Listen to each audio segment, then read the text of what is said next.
ഒരു എണ്ണം പറഞ്ഞ സിനിമകൾ മാത്രമാണ് ആളുകൾ ഞാൻ ഇത്രയും സിനിമകൾ ചെയ്തിട്ട് സംസാരിക്കുന്നുള്ളൂ. അപ്പൊ അതും ബ്രേക്ക് ചെയ്യണം, നല്ലൊരു സിനിമ ചെയ്യണം എന്ന് ഒത്തിരി ട്രൈ ചെയ്യുന്നുണ്ട്. സിനിമയുടെ ഷൂട്ടിങ്ങിനേക്കാളും അതിന്റെ ഒരു ഫസ്റ്റ് ഷെഡ്യൂൾ ഷൂട്ട് ചെയ്തുകൊണ്ടിരിക്കുമ്പോഴാണ് കൊറോണ വരുന്നതും. അതെ, ഞങ്ങൾ ആ സമയത്ത് ജയ്പൂർ ഷൂട്ട് ചെയ്തുകൊണ്ടിരിക്കുകയായിരുന്നു. അപ്പൊ അവിടുന്ന് ലാസ്റ്റ് വണ്ടിയിൽ കയറി രക്ഷപ്പെട്ട് ഇവിടെ എത്തിയപ്പോ മലയാള സിനിമയിലെ ആദ്യത്തെ ക്വാറന്റൈൻ ഞാനും ഷറഫും സണ്ണിയായിരുന്നു. 14 ദിവസം ഞങ്ങൾ 3 പേരും കൂടെ ഒരു ഫ്ലാറ്റിൽ ജീവിച്ചതായിരുന്നു. നമുക്കും അറിയില്ല ഇനി ഞങ്ങൾക്ക് എന്തെങ്കിലും പ്രശ്നം സംഭവിക്കുമോ എന്നുള്ളത്. അപ്പൊ എല്ലാവരും രാവിലെ വിളിച്ച് ഹെൽത്ത് ഉൾപ്പെടെയുള്ള ആളുകൾ വിളിച്ച് അന്വേഷിക്കുന്നു, ഞങ്ങൾക്ക് എന്തെങ്കിലും ഈ സോംബി ആയിട്ട് ഞങ്ങൾ കൺവേർട്ടഡ് ആവുന്നുണ്ടോ, തല്ലുന്നുണ്ടോ, അങ്ങോട്ടും ഇങ്ങോട്ടും തിന്നുന്നുണ്ടോ. അപ്പൊ ഞാനൊരു റോംകോം കേൾക്കാം. അർഫാസിന്റെ ലുക്കും ബോംബെക്കാരനാണ്. അപ്പൊ അതെ, ആ സമയത്ത് ഞങ്ങൾ മറ്റേതായിരുന്നു, ബോംബെക്കാരാ ജാവോ എന്ന് പറയുന്നത്. ആ കാലഘട്ടത്തിലാണ് എന്റെ അടുത്ത് കഥ പറയുന്നത്. ഈ ഗെറ്റപ്പ് ഒന്നും ഇല്ലാണ്ട് ഇതിന്റെ അകത്തൊരു ഈവിൾ സാധനം കൊണ്ടുവന്ന ആളാണ് ഇരിക്കണേ. അവരോട് ചോദിക്കണേ, എനിക്ക് ഇത്രയും ബാക്കപ്പ് ഉണ്ടായിരുന്നു. എന്റെ ലുക്സിൽ എന്റെ പകുതി പണി തീർന്നു. ഇത് മുടി ഒന്ന് കുറച്ച് താഴോട്ട് ഇടുന്നു, ഇത് പിന്നൊരു ബ്ലഡ് വെച്ച് തന്നെ നമുക്കത് മനസ്സിലാക്കാൻ പറ്റും. സാറ് വരും, ജാക്കറ്റ് ഇട്ട് വരും, നേരെ വന്ന് ഭയങ്കര ബ്യൂട്ടിഫുൾ ആയിട്ടുള്ള ലൊക്കേഷനിൽ നമ്മൾ ഷൂട്ട് ചെയ്യുന്ന ഒരു സെറ്റ് ഇട്ടിട്ടുണ്ട്. അവിടെ വരും, അന്നത്തെ ഇൻസ്റ്റാഗ്രാമിലുള്ള ഒരു 5 ഫോട്ടോ എടുക്കും. അപ്പൊ ഞങ്ങൾ എല്ലാവരും സാറ് ഇന്ന് ഫാഷൻ ഫോട്ടോഗ്രാഫി മൂഡിലാണ്. ആ ജാക്കറ്റ് അങ്ങ് ഒരു തിരിയുന്നത് ക്യാരക്ടറായിട്ടാണ്. Hello, hi, welcome to Ginger Media. July 26 തിയേറ്ററിൽ ഹിറ്റ് ചെയ്യാൻ പോകുന്ന മൂവിയാണ് ലെവൽ ക്രോസ് എന്ന് പറയുന്ന മൂവി. ഒരു കംപ്ലീറ്റ്ലി എന്താണ് മൂവി, അല്ലെങ്കിൽ what is it all about എന്നൊക്കെ അറിയാൻ വേണ്ടി തീർച്ചയായും എൻ്റെ ആക്ടേഴ്സ് ആൻഡ് ഡയറക്ടർ നമുക്ക് ചോദിച്ചിരിക്കണം. So I am welcome and Asif and Arfas and Sharaf. Hello, എന്താണ് വിശേഷങ്ങൾ? ലെവൽ ക്രോസിലേക്ക് അടുത്തോ? ലെവൽ ക്രോസിലേക്ക് അടുത്തു. കുറെ നാളായി നമ്മൾ ഇതിന്റെ ഷൂട്ട് കഴിഞ്ഞിട്ട് ഓൾമോസ്റ്റ് 1 വർഷം ആവാറായി. സിനിമയ്ക്ക് നമ്മൾ പ്രീ പ്രൊഡക്ഷന് വേണ്ടിയിട്ട് ഒരുപാട് സമയം നോർമലി നമ്മുടെ മലയാള സിനിമയിൽ നമ്മൾ മാറ്റി വെക്കാറുണ്ട്. സ്ക്രിപ്റ്റ് ഡിസ്കഷനും കാസ്റ്റിങ്ങും പ്രീ പ്രൊഡക്ഷൻ്റെ എല്ലാ പ്രോസസ്സിനും വേണ്ടി ഒരുപാട് സമയം മാറ്റിവെക്കാറുണ്ട്. ഷൂട്ട് കഴിഞ്ഞിട്ട് പക്ഷെ എത്രയും വേഗം പടം റിലീസ് ചെയ്യാന്നുള്ളതായിരുന്നു ഒരു സമയം വരെ മലയാളത്തിലെ ട്രെൻഡ്. പക്ഷെ അത് മാറി സിനിമ പ്രീ പ്രൊഡക്ഷൻ എത്ര എടുത്തോ, ഷൂട്ടിംഗ് എത്ര എടുത്തോ അത്രയും തന്നെ, അല്ലെങ്കിൽ അതിനേക്കാൾ കൂടുതൽ സമയം വേണ്ടത് പോസ്റ്റ് പ്രൊഡക്ഷൻ ആണ് എന്ന് തിരിച്ചറിയുകയും അത്രയും തന്നെ സിനിമ ഇൻവെസ്റ്റ് ചെയ്ത് നമ്മൾ ഷൂട്ട് ചെയ്ത സിനിമ, നമ്മൾ ആഗ്രഹിച്ച സിനിമയുടെ ഏറ്റവും നല്ല പ്യൂറസ്റ്റ് ഫോമിൽ അത് റിലീസ് ചെയ്യുക എന്നുള്ളതാണ് ഇപ്പോൾ എല്ലാവരും പ്രാക്ടീസ് ചെയ്യുന്നത്. അപ്പൊ അങ്ങനെ തന്നെ ചെയ്തൊരു സിനിമയാണ് ലെവൽ ക്രോസ്. ഈ ഒരു 8 മാസത്തെ പോസ്റ്റ് പ്രൊഡക്ഷനും കൂടെ കഴിഞ്ഞ് നമ്മൾക്ക് ഏറ്റവും സാറ്റിസ്ഫൈഡ് ആയിട്ട് തോന്നുന്ന ഒരു വേർഷനാണ് ഈ 26-ാം തീയതി തിയേറ്റേഴ്സിലേക്ക് വരുന്നത്.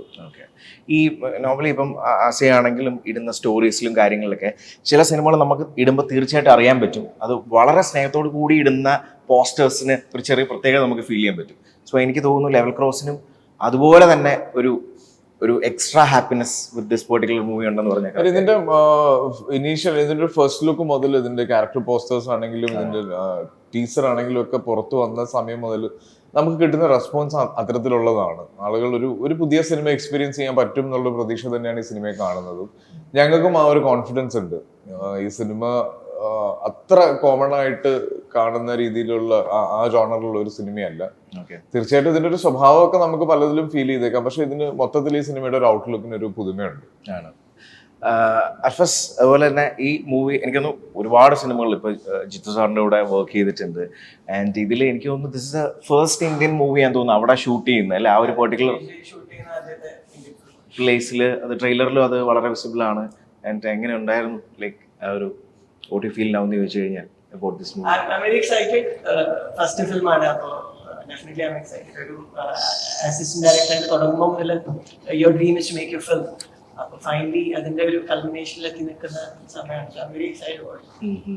പിന്നെ നോർമലി ഇപ്പം ആസിനെ ആണെങ്കിലും ഷെറഫിനെയൊക്കെ കാണുന്നതിലും കുറച്ചും കൂടെ വളരെ ഡിഫറെൻ്റ് ആയിട്ട് ഇതിൽ പോസ്റ്ററിലും അല്ലെങ്കിൽ ഈവൻ ട്രെയിലറിലും കാണാൻ പറ്റുന്നത് ഞങ്ങൾക്ക് തോന്നുന്നുണ്ട്. സോ അപ്പോൾ അത്രയ്ക്കും ആക്ച്വലി എല്ലാ സിനിമ ഇറങ്ങുമ്പോഴും പുതുമയും വ്യത്യസ്തം എന്നൊക്കെ ഉള്ള സംഭവം തന്നെ ആ വേർഡ്സ് തന്നെ വളരെ ക്ലീശയായിട്ട് മാറിയിട്ടുണ്ട്. പക്ഷെ ഇത് കുറച്ച് ഡിഫറെന്റ് ആണ്. I tell you what is the difference that we are trying to bring. ഒന്ന്, വിഷ്വലി ഇത് മാറി നിൽക്കുന്ന ഒരു സിനിമയാണ്.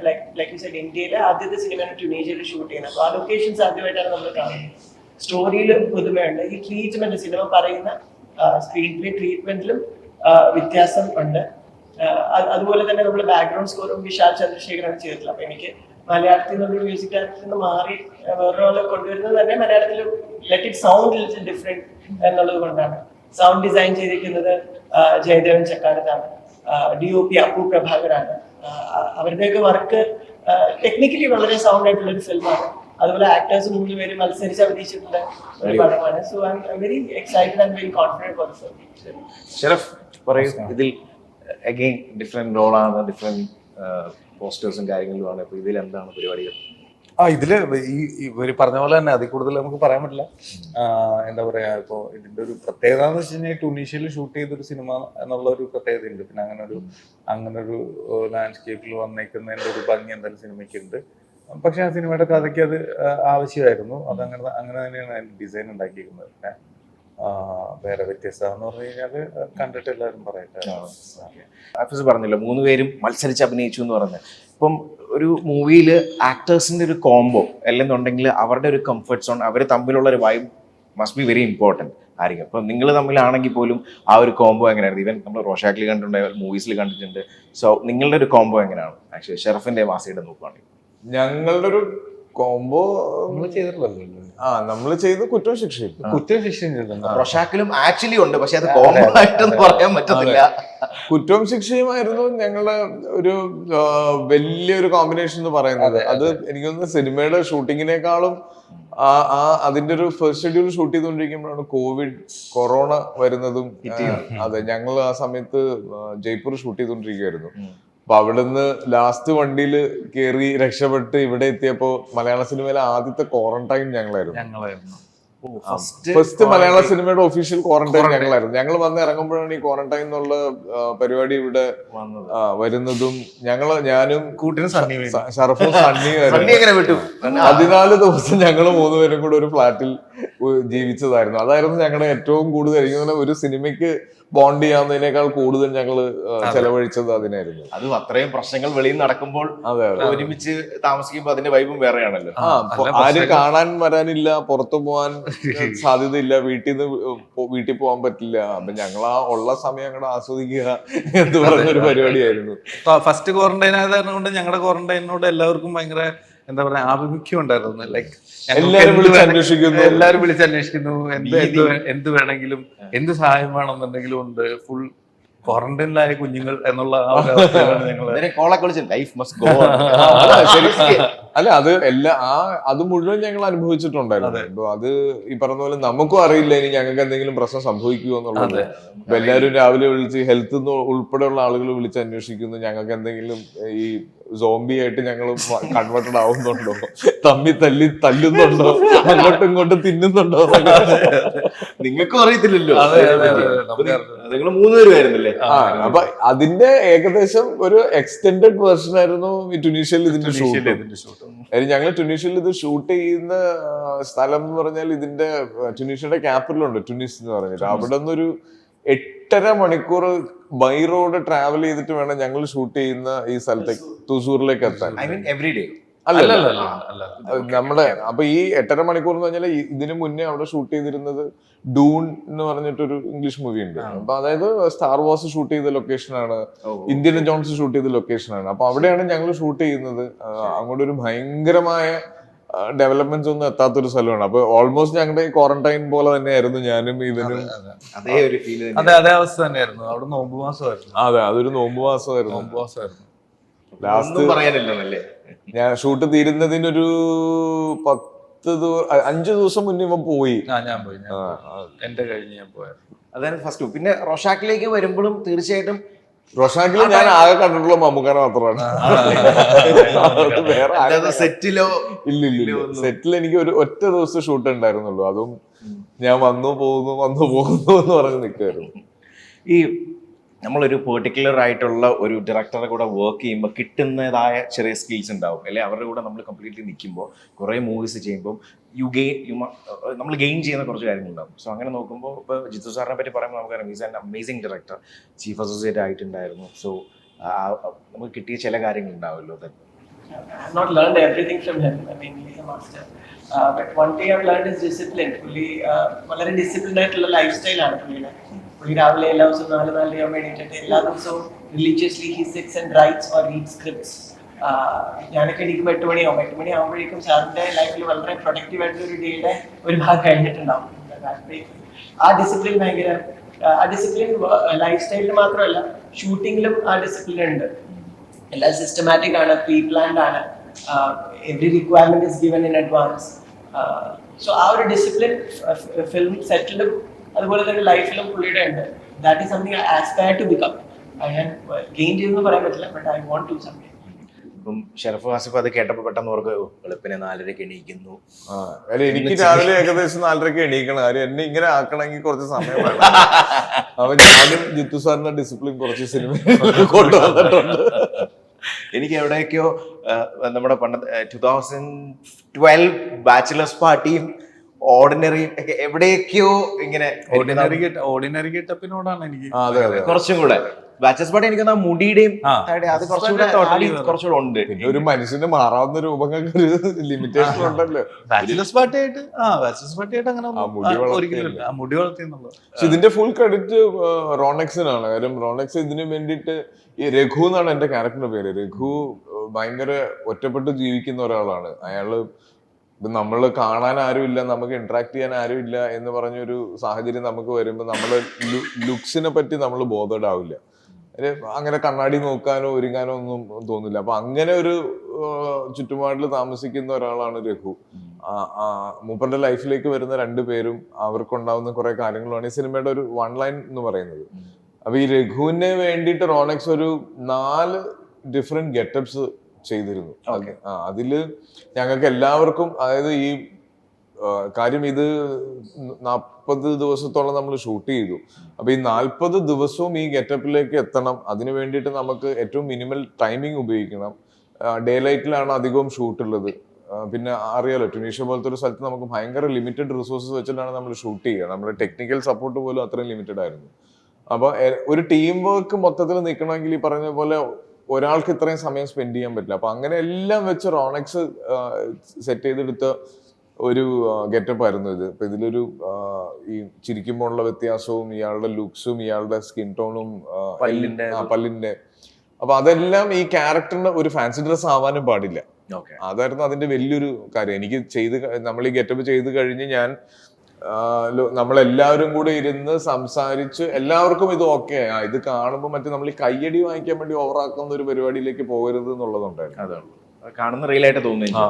ഓക്കെ, ഇനി നിങ്ങൾ 2 പേരോടും ഞാൻ ചോദിക്കുവാണ്. അതായത് നമുക്ക് ഫിലിമില് നമ്മളുടെ ഓൾമോസ്റ്റ് സെയിം ക്യാരക്ടറുള്ള ഒരു ആക്ടറോ ഡയറക്ടറോ വോട്ടെവർ അങ്ങനെ ഒരു ആളുള്ളത് എപ്പോഴും വാവ് ഫാക്ടറാണെന്ന് ആൾക്കാർ പറയും. ഇപ്പം ഫോർ എക്സാമ്പിൾ ആസിയുടെ കാര്യമാണെങ്കിൽ ബീച്ചേട്ടനെ പറ്റി പറയുമ്പോൾ, ബീച്ചേട്ടൻ ആൻഡ് ആസിഫ് അലി കോംബോ പറയുമ്പോൾ തീർച്ചയായിട്ടും ആസി പറയുന്നൊരു കാര്യമാണ്.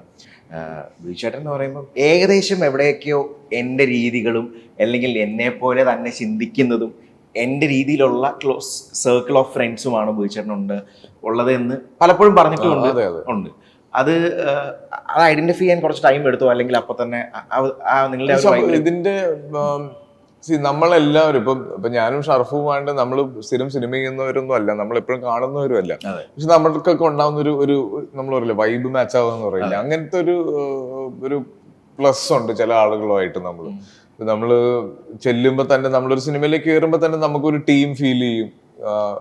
ഈ ചെയ്യുന്ന സമയത്താണെങ്കിലും ഇവനെ മച്ചാനെ ഭയങ്കര ബോറുണ്ടോ എന്ന് പറയാനുള്ളൊരു സ്പേസ് ഞങ്ങളുടെ ഇടയിലുണ്ട്. അപ്പൊ അത് ഇപ്പൊ ഈ സിനിമ ചെയ്യുമ്പോ തന്നെ ഞങ്ങൾക്ക് ഒരു രീതിയിൽ ഒരു ദിവസം പോലും ഞങ്ങൾക്ക് ഇതൊരു ഹെക്ടിക് ആയിട്ടുള്ള ഷൂട്ടാണെന്നോ അല്ലെങ്കിൽ കുറച്ചധികം പ്രഷർ ഞങ്ങളുടെ മേളിൽ വരുന്നുണ്ടെന്നോ. അപ്പൊ ഞങ്ങൾ ഷൂട്ട് ചെയ്യുമ്പോൾ ഒരിക്കലും ഒരു 30-35 ദിവസം നിൽക്കാൻ പറ്റിയൊരു സ്ഥലത്തോ സാഹചര്യത്തിലോ അല്ല ഈ സിനിമ ഷൂട്ട് ചെയ്യുന്നത്.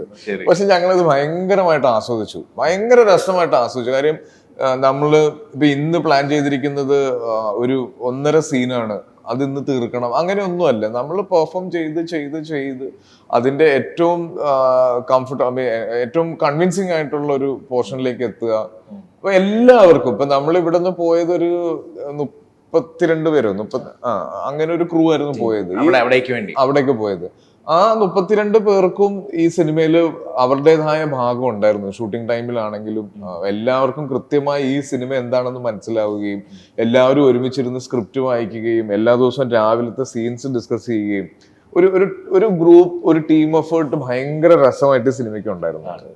ഇപ്പം ഇവിടെ ഷൂട്ട് ചെയ്യുമ്പോൾ നോർമലി ആക്ടേഴ്സിനെ ഗൈഡ് ചെയ്യാൻ അല്ലെങ്കിൽ ആക്ടേഴ്സിന് പറഞ്ഞു കൊടുക്കാൻ കുറച്ചും കൂടി ഈസി ആയിരിക്കും. പക്ഷെ അങ്ങനെയുള്ള സ്ഥലങ്ങളിൽ ഈ പറഞ്ഞൊരു 32 ആക്ടേഴ്സും ഹൗ ഈസി ഇറ്റ് വാസ് എന്ന് ചോദിച്ചു കഴിഞ്ഞാൽ അതൊരു ഘടകമാണ്. കാരണം അർഫാസിന്റെ ക്ലാരിറ്റി വാസ് അമേസിങ്. ഇതിനെ പറ്റിയിട്ട്, ഈ സിനിമയെ പറ്റിയിട്ട് അർഫാസിന്റെ ക്ലാരിറ്റി ഭയങ്കരമായിരുന്നു. ഞാനിപ്പോ ഇതിന്റെ ആദ്യം മുതൽ പറയുകയാണെങ്കിൽ ഞങ്ങള് കൂമൻ ഷൂട്ട് ചെയ്തുകൊണ്ടിരിക്കുന്ന സമയത്താണ് ഞാൻ അർഫാസിനെ പരിചയപ്പെടുന്നത്. ജിത്തു സാറിന്റെ കോ ഡയറക്ടറായിട്ട് നിൽക്കുന്നു. ഭയങ്കര, അതായത് ഒരു സംവിധായകന്റെ ഡ്രീം ആയിരിക്കും അങ്ങനെ ഒരു ക്യാപ്റ്റൻ, ഒരു വൈസ് ക്യാപ്റ്റൻ എന്ന് പറയുന്ന പോലെ ജിത്തു സാർ എന്ത് ചിന്തിക്കുന്നോ അത് അർഫാസിന് കമ്മ്യൂണിക്കേറ്റ് ആവും. അത് അർഫാസ് കോർഡിനേറ്റ് ചെയ്യുന്ന രീതിയും എല്ലാം ഞാൻ കാണുന്നതാണ്. അപ്പൊ അർഫാസായിട്ട് ഞങ്ങള് നമ്മൾ ഷൂട്ട് കഴിഞ്ഞിട്ട് നമ്മൾ സ്പെൻഡ് ചെയ്യുന്ന സമയമുണ്ടല്ലോ, ആ സമയത്തൊക്കെ ഞാൻ അർഫാസിന് ഈ ലുക്ക് വെച്ചിട്ട് ഒരു ചോക്ലേറ്റ് ബോയ് ഇമേജിലാണ് ജഡ്ജ് ചെയ്ത് വെച്ചത്. അപ്പൊ അർഫാസ് ഒരു ദിവസം എന്റെ അടുത്ത് വന്നിട്ട് ആസി ഞാനൊരു സബ്ജക്ട് പറയാം, ഒന്ന് കേൾക്കാമോ എന്ന് ചോദിച്ചു. അപ്പൊ ഞാൻ പിന്നെ അല്ല, ഷൂട്ട് കഴിഞ്ഞിട്ട് ഞങ്ങൾ കാന്തല്ലൂരായിരുന്നു ഞങ്ങൾ അതിന്റെ ഒരു ഏരിയ ഷൂട്ട് ചെയ്തത്. അപ്പൊ ആ ദിവസങ്ങളിൽ ഇതുപോലെ ഈ ജിത്തു സാറിന് അതേ, ഇപ്പൊ ഞങ്ങൾ പറഞ്ഞില്ലേ ഒരു ഹെക്ടിക് സ്കെഡ്യൂൾ ഇല്ല നമുക്ക് ഒരു ഷൂട്ടിന്. അപ്പൊ കൂമൻ പോലും അത്രയും വലിയ സിനിമ ഞങ്ങൾ ഷൂട്ട് ചെയ്ത് ഭയങ്കര കംഫർട്ടബിൾ ആയിട്ടാണ്. ഇപ്പം ഡേ ഉള്ള ദിവസങ്ങളിൽ നൈറ്റ് പ്ലാൻ ചെയ്യില്ല, നൈറ്റ് പോവാണെങ്കിൽ ആഫ്റ്റർനൂണെ പിറ്റേ ദിവസം തുടങ്ങുള്ളൂ. അപ്പൊ ഏകദേശം ഈ സിനിമയൊക്കെ ആ ഫോർമാറ്റിലായിരുന്നു. അപ്പൊ അങ്ങനെ ഷൂട്ട് ചെയ്ത് നമുക്ക് രാത്രി ഷൂട്ടില്ലാത്തൊരു ദിവസം അർഫാസും ഞാനും നമ്മുടെ സതീഷ് കുറുപ്പ് DOP ഞങ്ങൾ എല്ലാവരും കൂടി ഇരുന്ന് സംസാരിക്കുമ്പോഴാണ് അർഫാസ് എൻ്റെ അടുത്ത് ഇങ്ങനെ ഒരു കഥ പറയാം എന്ന് പറയുന്നത്. അപ്പൊ ഞാനൊരു റോം കോം കേൾക്കാം, അർഫാസിന്റെ ലുക്കും ബോംബെക്കാരനാണ്. അപ്പോ അതെ, ആ സമയത്ത് ഞങ്ങൾ മറ്റേതായിരുന്നു, ബോംബെക്കാരാ ജാവോ എന്ന് പറഞ്ഞു. ആ കാലഘട്ടത്തിലാണ് എന്റെ അടുത്ത് കഥ പറയുന്നത്. അപ്പൊ ഞാൻ എല്ലാം കൂടെ കറക്റ്റ് ഒന്നല്ലേ. അപ്പൊ ഞാനിത് റോംകോം ആണെങ്കിൽ ഒരു ജാവോ പറയാം എന്നുള്ള മൂഡിൽ ഇരിക്കുമ്പോഴാണ് അർഫാസ് കഥ പറഞ്ഞു തുടങ്ങി. ഫുൾ കഥ ഞാൻ ഒറ്റയിരുപ്പി കേട്ട് ഞാൻ ചോദിച്ചു, അർഫാസ് ശരിക്കും ഇത് താൻ ഇതാണോ ചെയ്യാൻ പോകുന്നതെന്ന് ചോദിച്ചു. അരെ അർഫാസിന്റെ അടുത്ത് ഞാൻ പ്രതീക്ഷിച്ച ഒരു കഥയല്ലായിരുന്നു. ഒരു എന്താ പറയാ, ഒരു സെക്കൻഡ് പോലും ഈ കഥയിൽ നിന്ന് മാറി നിൽക്കാൻ എനിക്ക് ആ നരേഷനിൽ പറ്റിയിട്ടില്ല. അത്രയും ഇൻവോൾവ് ആയിട്ടിരുന്നാണ് ഞാൻ ആ കഥ കേട്ടതും അർഫാസ് ആ കഥ നറേറ്റ് ചെയ്തത്. ശരിക്കും അത് അർഫാസിന്റെ ക്ലാരിറ്റിയെ പറ്റിയാണ് ഞാൻ പറഞ്ഞു വന്നത്. അപ്പൊ അത് ഷൂട്ട് ചെയ്യുന്ന സമയത്താണെങ്കിലും ഇതിന്റെ പ്രീ പ്രൊഡക്ഷൻ ആണെങ്കിലും പോസ്റ്റ് പ്രൊഡക്ഷൻ ആണെങ്കിലും ഓരോ കാര്യം ഹാൻഡ് പിക്ഡ് ആണ് ഈ സിനിമയ്ക്ക് വേണ്ടിയിട്ട് അർഫാസ് ചെയ്തിരിക്കുന്നത്. അപ്പൊ അത് അർഫാസിന്റെ ടീമാണെങ്കിലും നമ്മൾ മൊത്തത്തിലുള്ള ഒരു ടീമാണെങ്കിലും ഒക്കെ ആ സിനിമയിൽ അത് കാണാൻ പറ്റും. ഞാൻ നേരത്തെ ആസ്പെക്ട് ഈ ഗെറ്റപ്പ് ഒന്നും ഇല്ലാണ്ട് ഇതിന്റെ അകത്തൊരു ഈവിൾ സാധനം കൊണ്ടുവന്ന ആളാണ് ഇരിക്കണേ. അവരോട് ചോദിക്കണേ, എനിക്ക് ഇത്രയും ബാക്കപ്പ് ഉണ്ടായിരുന്നു. എന്റെ ലുക്സിൽ എന്റെ പകുതി പണി തീർന്നു. ഇത് മുടി ഒന്ന് കുറച്ച് താഴോട്ട് ഇടുന്നു, ഇത് പിന്നെ ഒരു ബ്ലഡ് സ്റ്റെയിനും വെച്ച് തന്നെ നമുക്കത് മനസ്സിലാക്കാൻ പറ്റും. സാറ് വരും, ജാക്കറ്റ് ഇട്ട് വരും, നേരെ വന്ന് ഭയങ്കര ബ്യൂട്ടിഫുൾ ആയിട്ടുള്ള ലൊക്കേഷനിൽ നമ്മൾ ഷൂട്ട് ചെയ്യുന്ന ഒരു സെറ്റ് ഇട്ടിട്ടുണ്ട്. അവിടെ വരും, അന്നത്തെ ഇൻസ്റ്റാഗ്രാമിലുള്ള ഒരു 5 ഫോട്ടോ എടുക്കും. അപ്പൊ ഞങ്ങൾ എല്ലാരും ഓ സാറ് ഇന്ന് ഫാഷൻ ഫോട്ടോഗ്രാഫി മൂഡിലാണ്. ആ ജാക്കറ്റ് അങ്ങ് ഒരു തിരിയുന്നത് ക്യാരക്ടറായിട്ടാണ്. അല്ല, ഷെറഫിനെ നമ്മൾ നോട്ടീസ് ചെയ്തത് ഷെറഫിന്റെ ഒരു ഗുണം എന്ന് പറഞ്ഞു കഴിഞ്ഞാല് ഇപ്പൊ ഏത് ക്യാരക്ടറിലും ഫിറ്റിനാകാൻ പറ്റുന്ന ഒരു വ്യക്തി. ഇപ്പം ഭയങ്കര കോമഡി പരിപാടിയാണെങ്കിൽ സ്പോട്ട് ഓൺ പരിപാടി, ഇപ്പം ഒരു വീട്ടിലെ ഒരു പ്രാരാബ്ദമുള്ള പയ്യനാണെങ്കിലും അതും ഫൈൻ. അഞ്ചാം പാതിര വെച്ച് നോക്കുമ്പോൾ അതും ഓക്കെ, വില്ലനാണല്ലോ ഇതും okay. So that is actually we can call ഒരു വെർസറ്റൈൽ. ഐ മീൻ നമുക്ക് ഓഡിയൻസ് പറയുമ്പോഴാണല്ലോ നമ്മുടെ ഒരു സന്തോഷം. ഓക്കെ, അപ്പൊ ഞാൻ നേരത്തെ ചോദിച്ച ക്വസ്റ്റ്യൻ, ഇപ്പം ബിജോണിനെ പറ്റി പറഞ്ഞ പോലെ തന്നെ ഷെറഫിന് അങ്ങനെ ഇൻഡസ്ട്രിയിൽ നോക്കുമ്പോൾ ഭയങ്കര കംഫർട്ടബിൾ ആയിട്ട് ഷെറഫിന്റെ തന്നെ ഏകദേശം ഒക്കെ സെയിം ക്യാരക്ടറാണ്, അല്ലെങ്കിൽ യു ക്യാൻ ടെൽ എനിത്തിങ്, അല്ലെങ്കിൽ എന്തും ഷെയർ ചെയ്യാൻ പറ്റുന്ന ഒരു പേഴ്സൺ ഉണ്ടെങ്കിൽ ഇവര് ആലുവെന്നൊരു ബസ്സുണ്ട്.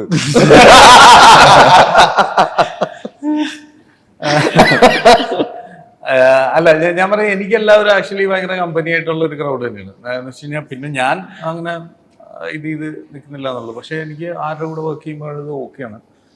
എല്ലാവരും സെയിം ആണ്, എല്ലാവരുടെ അടുത്ത് ഒരേപോലെ തന്നെ സംസാരിക്കാൻ പറ്റാറുണ്ട്. പിന്നെ ഇനിയിപ്പോ ഞാൻ മമ്മൂക്കാടുത്ത് മിണ്ടുമ്പോഴാണെങ്കിലും എൻ്റെ ഒരു താളത്തിനൊക്കെ മിണ്ടാറുള്ളൂ, അല്ലാതെ മമ്മൂക്കാക്ക് ഒരു വേണ്ടി ഒരു പ്രത്യേക താളം ഉണ്ടാക്കാറില്ല.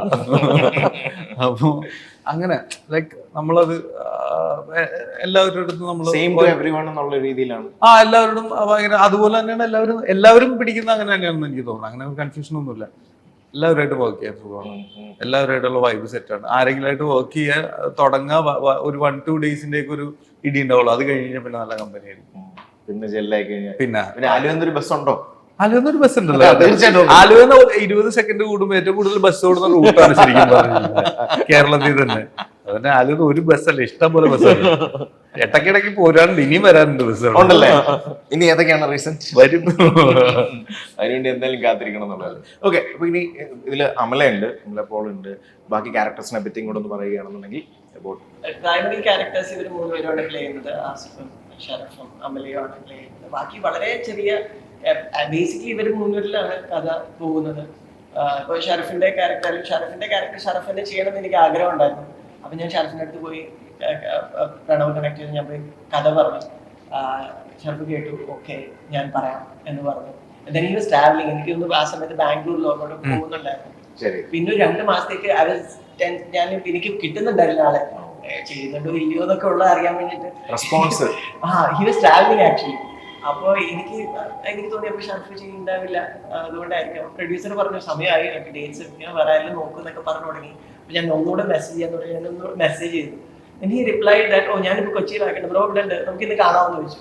അന്ന് തന്നെ ഒന്നുകൂടെ കണ്ടു, ഒന്നുകൂടെ നാരേറ്റ് ചെയ്തു. he said okay. So that was a blessing. So ഈ സിനിമയിൽ വിത്ത് ഗോഡ്സ് ഗ്രേസ് എനിക്ക് വേണ്ടതൊക്കെ കിട്ടിയിട്ടുണ്ട്. ആക്ടേഴ്സ് ആയാലും ടെക്നീഷ്യൻസ് ആയാലും ലൊക്കേഷൻ ആയാലും ബാക്ക്ഗ്രൗണ്ട് സ്കോർ ആയാലും. So I'm very blessed to have this kind of crew and the cast that I wanted for the film.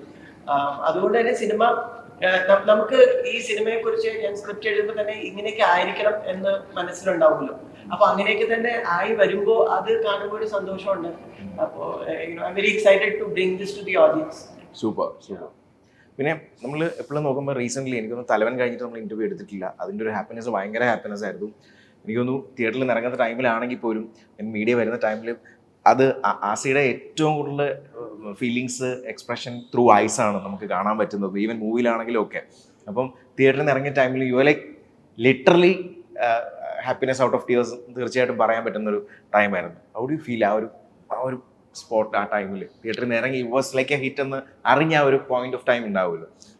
അത് ഒന്ന് നമ്മൾ ഒരുപാട് ആഗ്രഹിച്ചതല്ലേ ഒരു സിനിമ, എല്ലാവർക്കും ഇഷ്ടപ്പെടുന്ന ഒരു സിനിമ. ഞാൻ സിനിമകൾ ചെയ്യുന്നുണ്ട്, പല സിനിമയ്ക്ക് അഭിപ്രായം വരുന്നുണ്ട്. അതെല്ലാം പക്ഷെ ഒരു പെർട്ടിക്കുലർ കാറ്റഗറി ഓഫ് ആളുകൾക്കായിരിക്കും ഇഷ്ടപ്പെടുക. അപ്പൊ ഇപ്പോഴും പറയുമ്പോൾ ഹണിബീനെ പറ്റിയിട്ടും അല്ലെങ്കിൽ റീസെന്റ് ആയിട്ട് കൂമൻ, അതൊക്കെ കഴിഞ്ഞിട്ട് ഒരു സിനിമ ഇപ്പം കിട്ടുകളുടെ മാലാക അല്ലെങ്കിൽ ഉയരെ, അങ്ങനെ ഒരു എണ്ണം പറഞ്ഞ സിനിമകൾ മാത്രമാണ് ആളുകൾ ഞാൻ ഇത്രയും സിനിമകൾ ചെയ്തിട്ട് സംസാരിക്കുന്നുള്ളൂ. അപ്പൊ അതും ബ്രേക്ക് ചെയ്യണം, നല്ലൊരു സിനിമ ചെയ്യണം എന്ന് ഒത്തിരി ട്രൈ ചെയ്യുന്നുണ്ട്. അപ്പൊ അത് ആ തിയേറ്ററിൽ നിന്ന് കിട്ടിയ റെസ്പോൺസിൽ എനിക്ക് മനസ്സിലായി, ഓക്കെ ഈ സിനിമ വർക്കാണ്, അല്ലെങ്കിൽ ഇതെല്ലാവർക്കും ഇഷ്ടപ്പെട്ടു, ഞാൻ പ്രതീക്ഷിച്ചതിനേക്കാൾ മുകളിലേക്ക് ആ സിനിമ പോയി എന്ന് റിയലൈസ് ചെയ്തൊരു മൊമെന്റ് ഉണ്ട്. അത് ഭയങ്കര ഓവർവെൽമിങ് ആയിരുന്നു. പിന്നെ ഞാൻ എപ്പോഴും പറയും, എനിക്ക് കിട്ടിയ ഏറ്റവും വലിയൊരു ബ്ലെസ്സിങ് എന്ന് പറഞ്ഞാൽ ഒരുപാട് പേര് എൻ്റെ ഒരു നല്ല സിനിമ വരണം എന്ന് ആഗ്രഹിക്കുന്നവരുണ്ട്. അത് സാധാരണ പ്രേക്ഷകർ മുതലും മീഡിയ വർക്ക് ചെയ്യുന്ന സുഹൃത്തുക്കൾ മുതൽ ഒത്തിരി പേരുണ്ട്. അതെ. അപ്പൊ അതെല്ലാം ഞാൻ അന്ന് എക്സ്പീരിയൻസ് ചെയ്തു. ഞാൻ ആ ഷോ കഴിഞ്ഞ് പുറത്തേക്ക് ഇറങ്ങി വരുമ്പോൾ മൈക്കും ക്യാമറ ആയിട്ട് വന്ന് ഞാൻ ഓരോ സിനിമയ്ക്കും കാണുന്ന ആളുകൾ എൻ്റെ അടുത്ത് വന്ന് പറഞ്ഞു, ഒന്നുമില്ല, സെറ്റാണ്, അടിപൊളിയാണ്, വർക്കാണ്. ഞാൻ ഇതിന്റെ ഒരു കാര്യം പറയട്ടെ, ആസിയുടെ ആഭ്യന്തര കുറ്റവാളി എന്ന് പറയുന്ന പടം അടിപൊളിയായിരിക്കും. അടിപൊളി ആയിരിക്കും, കലക്കപ്പടം. അത് ഞാൻ അതിന്റെ ഒരു ഐഡിയ കേട്ടിട്ടുണ്ട്. ഭയങ്കര അടുത്ത് തുടങ്ങാൻ പോകുന്ന പരിപാടിയാണ്. ഓക്കെ. അപ്പൊ അങ്ങനെ കണ്ടോ, അത് തീർച്ചയായിട്ടും ഹിറ്റ് ആയി കഴിയുമ്പോൾ നമ്മൾ എടുത്തിടണം. അതുകൊണ്ട് പറഞ്ഞല്ലോ, ധൈര്യമായിട്ട് പറഞ്ഞു. എന്റെ ഏറ്റവും വലിയ ബ്ലെസ്സിങ്സ് എന്റെ ഇങ്ങനെ ഇത്തരത്തിലുള്ള സുഹൃത്തുക്കളാണ്. ഇപ്പൊ ഒരു ചാൻസ് കിട്ടിയാൽ ഇവരെ ഒന്ന് മോട്ടിവേറ്റ് ചെയ്തേക്കാം. ഞാനത് എപ്പോഴും പറയണമെന്ന് വിചാരിച്ചു. ഞാനത് ഓപ്പൺ ആയിട്ട് പറഞ്ഞു, ആ ഐഡിയ കേട്ടോ, ഭയങ്കര കലക്കനായിട്ട് അടിപൊളി, എടുത്തു വെച്ചു. ഇത് തീർച്ചയായിട്ടും അത് തുടങ്ങാൻ പോവാണ്, ഗോയിങ് ടു സ്റ്റാർട്ട് അല്ലേ? അതാ ഇനിയിപ്പോ അടുത്ത് ജോയിൻ ചെയ്യുന്നത് അതാണ്. അപ്പൊ എല്ലാ ജോണറിലുള്ള സിനിമകളും ചെയ്യണം, ടൈപ്പ് കാസ്റ്റ് ആയി പോരുത് എന്നുള്ളത് എപ്പോഴും ശ്രമിക്കുന്നതാണ്. അപ്പൊ ഇപ്പൊ വന്നുകൊണ്ടിരിക്കുന്ന സിനിമയിൽ നിന്ന് വ്യത്യസ്തമായ ഒരു സിനിമയായിരിക്കും അതും. ഷെറഫിനെ സർപ്രൈസ് ചെയ്തൊരു സിനിമയുണ്ട്, അതായത് ഷെറഫ് അഭിനയിച്ച മൂവി ചിലപ്പോൾ അഭിനയിച്ച ടൈമിൽ യെസ് ഓക്കെ മൂവി എന്ന് തോന്നിയിട്ടുണ്ട്. പക്ഷെ ഔട്ട് വന്നപ്പം അത് രണ്ട് രീതിയിലാവാം. ഇത് ഉൾട്ടാ ഞാൻ ചോദിക്കുന്നില്ല, ചിലപ്പോൾ നല്ല എന്ന് തോന്നിയ മൂവി ആയിരിക്കാം ഔട്ട് വന്നപ്പോൾ, ചിലപ്പോൾ പല മൂവികളും വേറെ രീതിയിലാവാം. പക്ഷെ ഇത് ഗുഡ് പാർട്ടാണ് ഞാൻ ചോദിക്കുന്നത്. മൂവി വാസ് ഓക്കെ എന്ന് തോന്നി, പക്ഷെ ഇത് റിലീസ് ചെയ്തപ്പോൾ വാസ് ലൈക്ക് സൂപ്പർ ആയിട്ട് ഒരു ആൾക്കാർ വെൽക്കം ചെയ്തൊരു മൂവി. ഞാൻ 5ാം പാതിരയാണ് എനിക്ക് തോന്നുന്നത്. ഞാനൊരു ഡീസന്റ് ത്രില്ലറാന്ന് വിചാരിച്ച സിനിമയിൽ ഭയങ്കരമായിട്ട് എന്റെ ക്യാരക്ടർ ഭയങ്കരമായിട്ട് ചർച്ച ചെയ്യപ്പെട്ടു എന്നുള്ളത് എനിക്ക് ഭയങ്കര എന്നുള്ള ആ ഒരു ഇത് കിട്ടിയിട്ടുണ്ട്. അതല്ലാതെ വേറെ ബാക്കിയുള്ളതിനെ കുറിച്ച് എനിക്ക് നല്ല ധാരണയുണ്ട്. പക്ഷെ എനിക്ക് തോന്നുന്നു സോഷ്യൽ മ്യൂസിക്കും പരിപാടിയൊക്കെ ആയിട്ട് ആ പ്രോഗ്രാം അടുത്ത ലെവലിലേക്ക് വന്നു. അതായത് ഭയങ്കര ഇമോഷണൽ കാണാൻ എനിക്ക് തോന്നുന്നു പ്രേമം കഴിഞ്ഞിട്ട് എൻ്റെ ഏറ്റവും കൂടുതൽ പറഞ്ഞ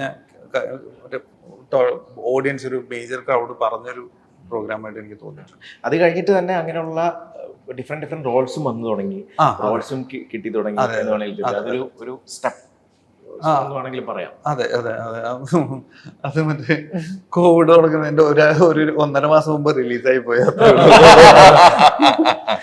അപ്പൊ അതിൻ്റെതായ ഒരു ക്ഷീണം തട്ടിയിട്ടുണ്ടായിരുന്നു എന്നൊക്കെ. ഓക്കെ, അടിപൊളി. സോ അപ്പോൾ എന്തായാലും ജൂലൈ 26 തിയേറ്ററിൽ ഒരു അടിപൊളി മൂവി, ഒരു കിടിലൻ മൂവി തന്നെ ആവട്ടെ. കാരണം ഇത് എസ്പെഷ്യലി പറയാനുള്ള കുറേ നാളുകളായിട്ട് നമ്മൾ ഈ മൂവിയെ പറ്റി നമ്മൾ കേൾക്കുന്നു, അറിയുന്നു. ചില സിനിമകൾ ചിലപ്പോൾ 1-2 മാസം നമ്മൾ അറിയുന്നത് എന്നിട്ട് റിലീസാവും. പക്ഷെ ഇത് അങ്ങനെയല്ല, നമ്മൾ കുറേ നാളുകളായിട്ട് അറിയുന്നു. സോ ഒരു ഗംഭീര മൂവി ആവട്ടെ. And all the very best. Thank you so much. Thank you.